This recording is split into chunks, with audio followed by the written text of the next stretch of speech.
আমি তোকে একটা কাহিনী বলি।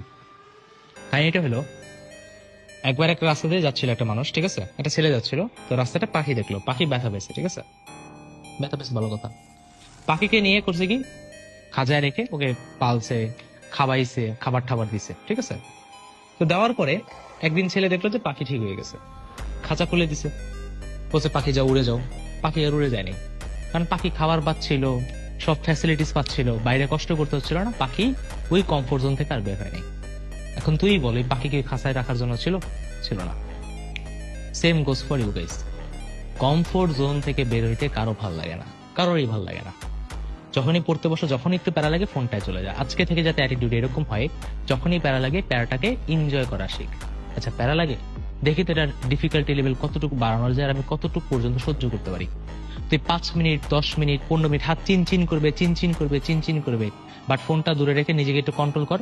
20 মিনিট, 30 মিনিট, 40 মিনিট পর দেখবি তোর ইজি লাগা শুরু করছে, তুই পড়ার মধ্যে ডুবে গেছিস। বাট এটা যাতে রাত্রেবেলা না হয়।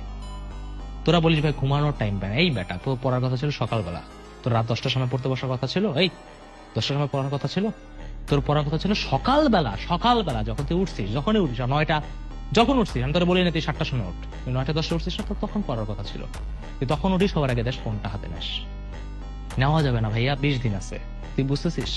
তুই 20 দিনে তুই যেটা সলিড বেসিক নিয়ে, একটা ভালো নাম্বার নিয়ে তুই যদি বোর্ডে, আমি জানি বোর্ডের রেজাল্ট কেউ জিজ্ঞাসা করবে না, বাট যারা বুয়েট এক্সাম দিতে চান বা বিভিন্ন জায়গাতে জিপের এদিক ওদিক হয় ভাই, হয় হয়, ঠিক আছে, সামনে যত যাবা বুঝবা, ঠিক আছে। এখন তো সবার মাথায় একটাই থাকে, বুয়েটা ঢাবি ছাড়া তো কিছু চিনোই না, ঠিক আছে। আমি যেমন এরকম সেকেন্ড টাইমার নিয়ে কাজ করছি, তো আমি জানি, ঠিক আছে, যে কিরকম পেইন। আমি তোকে আগে থেকে রিয়েলিটিটা বলি, ভিডিও বেশি বড় হয়ে যাচ্ছে, বাট বলা উচিত, কারণ পরে আমি কথা বলার সুযোগ পাবো না, পরে শুধু কন্টেন্ট যাবে, আমি এত কথা বলবো না, হ্যাঁ, কারণ এখন ওই বলাটার সময়ও নেই। বাট আমি যেটা তোকে বুঝে যাচ্ছি সেটা হলো কমফোর্ট জোন থেকে বের হোক, ঠিক আছে, ওকে?